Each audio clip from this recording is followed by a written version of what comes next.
Parlons de la dette publique, qui est au cœur de toutes les préoccupations politiques du moment. Tâchons de contourner les peurs que suscite un matraquage quotidien, pour tenter d'en saisir précisément les mécanismes. Débutons par un point de vocabulaire. En France, on parlera plus rigoureusement de dette des administrations publiques.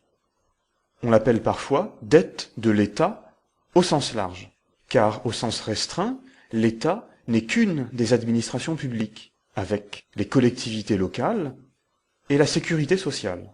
Tout d'abord, cherchons à comprendre comment cette dette des administrations publiques se forme. Et pour ce faire, il faut saisir le fonctionnement du budget de l'État, soit une société administrée par un État. Et faisons l'hypothèse que nous sommes en présence d'une démocratie. Ainsi, la société confère des pouvoirs ou confie des tâches à l'État. Toutes ces fonctions qu'assume l'État vont prendre différentes formes.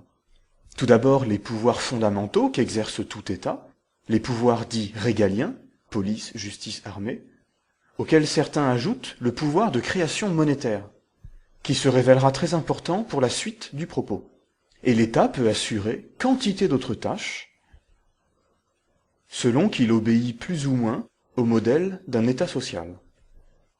Administrer, exercer un pouvoir ou encore assurer un service coûte de l'argent. Pour désigner ces sommes, on parle de dépenses publiques. Et pour financer ces dépenses, l'État se doit de disposer de recettes, essentiellement collectées par le droit qu'a l'État de lever l'impôt. La collecte de ces recettes fiscales représente l'essentiel des recettes dont dispose l'État. La question qui se pose immédiatement, c'est celle de l'équilibre entre les recettes et les dépenses. Autrement dit, celle du solde budgétaire. On le calcule en soustrayant les dépenses aux recettes, et il peut se présenter trois cas de figure. Ou bien ce solde est positif, dans ce cas on parle d'excédent, ou bien ce solde est nul, on parle alors d'équilibre, ou bien ce solde est négatif, on parle alors de déficit et de déficit public lorsqu'il s'agit du déficit de l'ensemble des administrations publiques. Le déficit public, c'est donc lorsque les dépenses publiques excèdent les recettes publiques. Alors prenons l'exemple de la République française, qui est chaque année en déficit depuis 1974. Prenons l'exemple de l'année 2010. Ses recettes étaient d'environ 958 milliards d'euros, ses dépenses d'environ 1095 milliards d'euros. Ainsi, son déficit public ou son besoin de financement s'élevait à 136,5 milliards d'euros. Chaque année, les États ou les administrations dont le budget n'est pas équilibré doivent trouver les moyens de combler leur déficit. Dans la mesure où, en situation de déficit public, les dépenses excèdent les recettes et que l'on ne peut pas dépenser l'argent que l'on n'a pas, l'État va devoir emprunter pour financer son déficit. En ce sens, la dette publique peut être comprise comme la somme des différents emprunts nécessaires pour combler le déficit public. Et l'État emprunte ces sommes ou bien à sa banque centrale, ou bien sur les marchés financiers. La méthode la moins coûteuse pour combler le déficit, c'est d'emprunter à la Banque centrale. La Banque centrale est une émanation de l'État et est donc une institution publique qui dispose du pouvoir de création monétaire.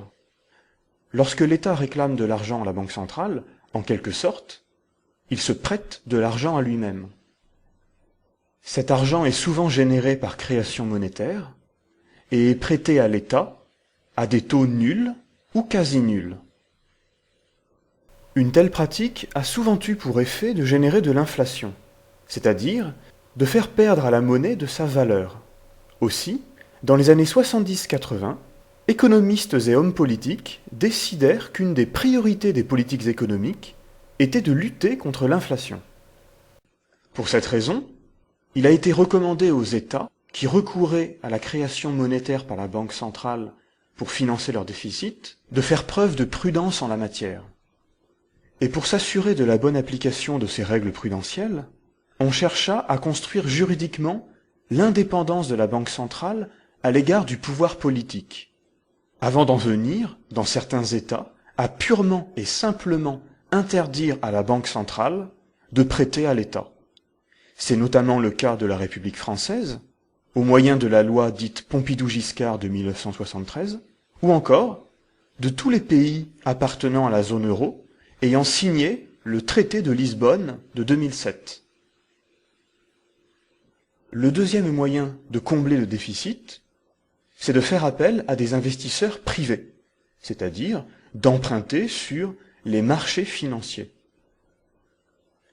Et ici, contrairement aux prêts octroyés par la Banque centrale, les marchés ou les investisseurs privés réclament des taux d'intérêt qui sont loin d'être nuls ou quasi nuls. Le temps des grands emprunts nationaux, ponctuels et exceptionnels, est révolu. La gestion moderne des dettes publiques se caractérise par la finesse, la fréquence et la régularité de ses apports. Et elle est structurée par différents types de titres, nommés les instruments de la dette.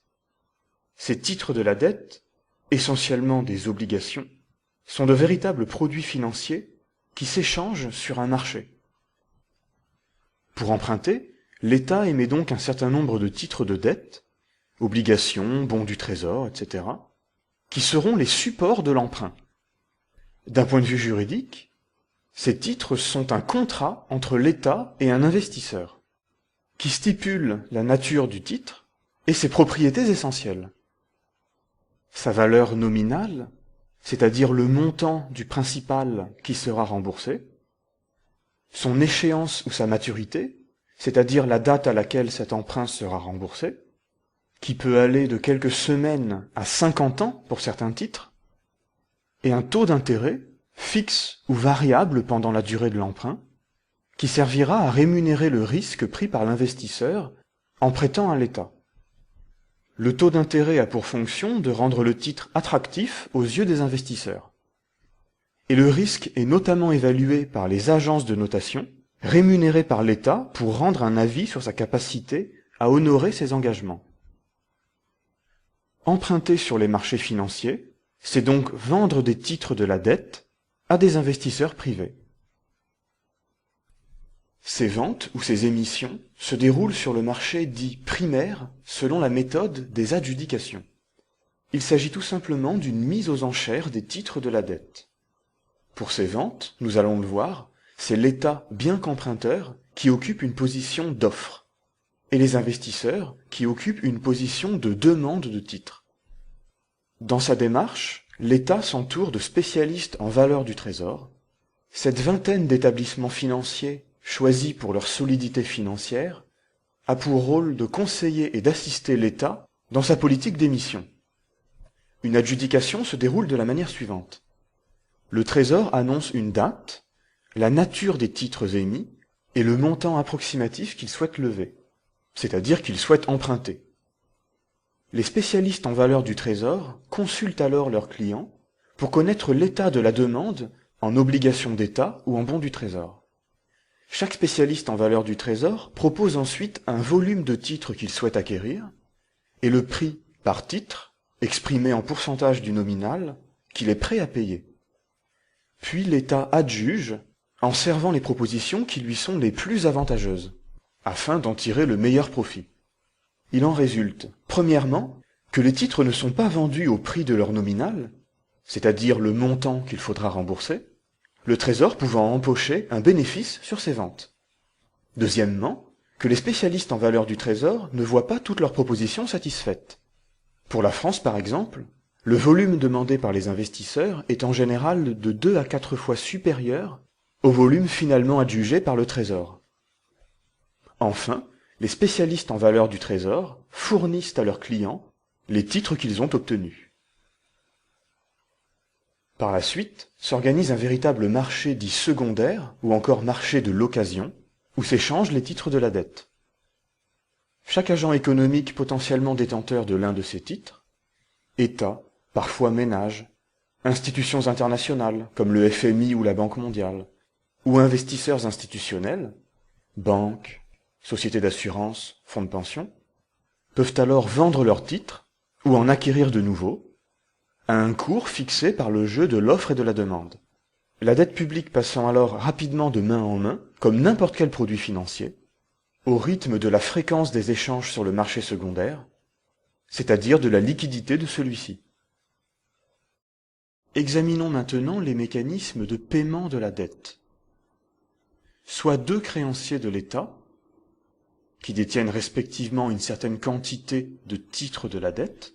Ces titres de dette fonctionnent de la manière suivante. Chaque année, l'État verse à ses détenteurs des intérêts. Ces intérêts sont perçus jusqu'à ce que les titres arrivent à échéance, c'est-à-dire le moment où l'État doit rembourser les sommes empruntées.